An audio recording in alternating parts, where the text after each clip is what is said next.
తో పాటుగా డిబేట్లో పాల్గొన్నారు కాంగ్రెస్ నేత ఆంజనేయులు గారు. అండ్ అదేవిధంగా మనతో పాటుగా పొలిటికల్ అనాలిసిస్ట్ అండ్ అదేవిధంగా అడ్వకేట్గా ఉన్నారు అరుణ్ కుమార్ గారు. ఇద్దరు కూడా డిబేట్లో పాల్గొన్నారు. దాంతో పాటుగా బీజేపీ నుంచి మనం చూసుకుంటే సుధాకర్ శర్మ గారు కూడా మనకు డిబేట్లో పాల్గొనబోతా ఉన్నారు. సో ముందుగా అరుణ్ కుమార్ గారితో మొదలు పెడదాం. అరుణ్ కుమార్ గారు, ఇప్పుడు మనం ప్రధానంగా చూస్తూ ఉన్నాం ఉదయం సమయంలో కవిత ఈడీ కార్యాలయంకి వెళ్ళేటటువంటి నేపథ్యంలోనే తను డిస్మాండ్లింగ్ చేసినటువంటి మొబైల్ ఫోన్స్ ఏవైతే ఉన్నాయో ఆ ఫోన్స్ అన్ని కూడా తీసుకెళ్తున్నాను అనేది కూడా బహిరంగంగా ఇటు మీడియాకు చూపిస్తూ కూడా వెళ్తున్నటువంటి సిచ్యువేషన్ మనం చూసాం.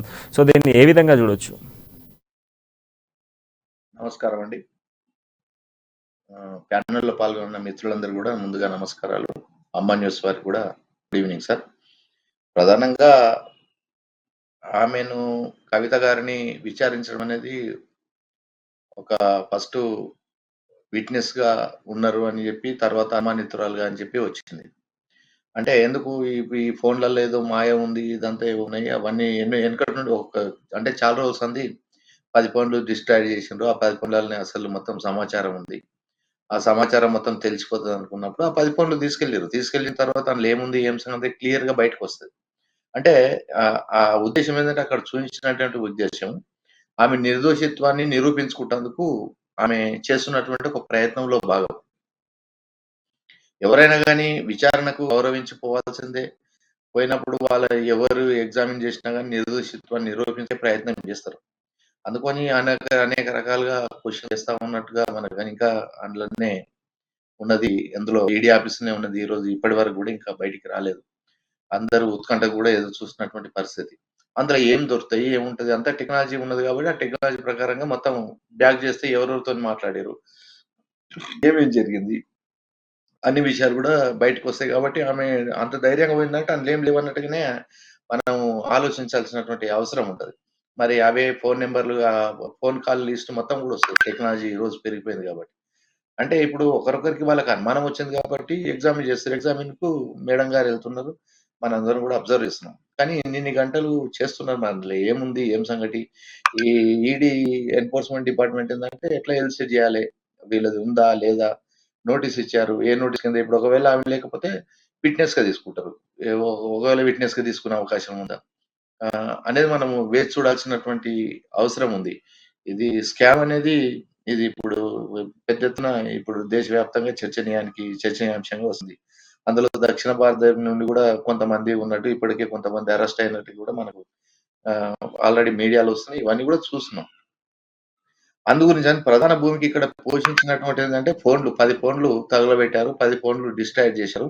ఆ 10 ఫోన్లలోనే అసలు విషయాలు మొత్తం దాక్కున్నామని అనేక పార్టీలు, అనేక ప్రతిపక్ష పార్టీలు అన్ని రకాలుగా చాలా మంది కామెంట్ చేశారు.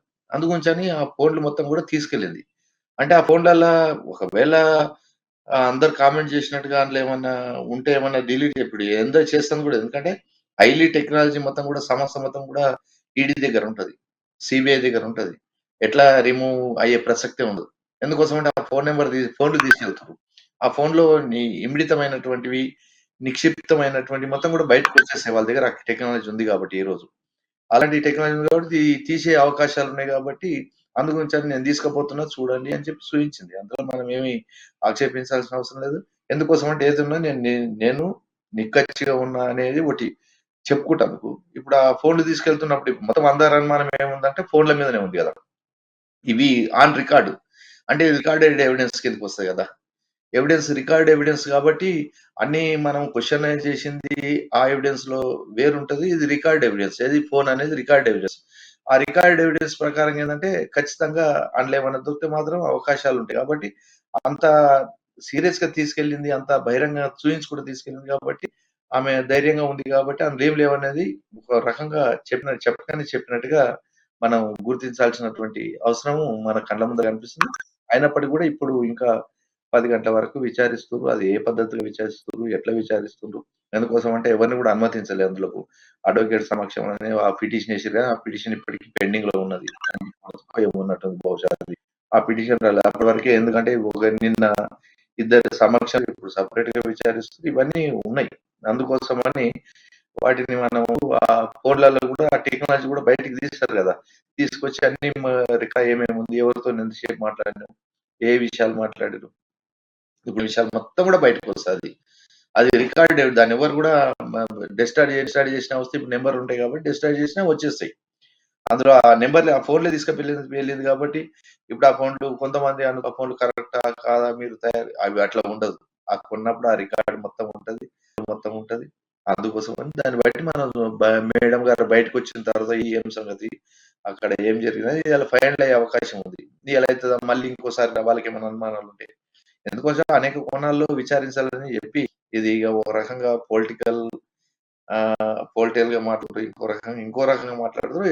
ఏదేమైనా గాని ఒక కంప్లెయింట్ వచ్చింది కాబట్టి ఏదో రిమాండ్ కేస్ డైరీలో ఆమె పేరు చేర్చిర్రు కాబట్టి రిమాండ్‌లో ఒకతను చెప్పిండు కాబట్టి ఇవన్నీ ఉన్నాయి కాబట్టి రిమాండ్ కేస్ డైరీలో వచ్చినప్పుడు మనం దాన్ని విచారించే ఉద్దేశంతోటి రిమాండ్ కేస్ డైరీ అంటే అరెస్ట్ చేసి అక్యూజ్డ్‌ను రిమాండ్ చేసినప్పుడు ఆ రిమాండ్ కేస్ డైరీలో ఏమేమి ఉంటాయి వాటన్నిటిపైన ఇన్వెస్టిగేషన్ చేయాల్సినటువంటి బాధ్యత కాబట్టి వాళ్ళ బాధ్యత వాళ్ళు నిర్వర్తిస్తూ నడుస్తుంది 3 డేస్ నుండి.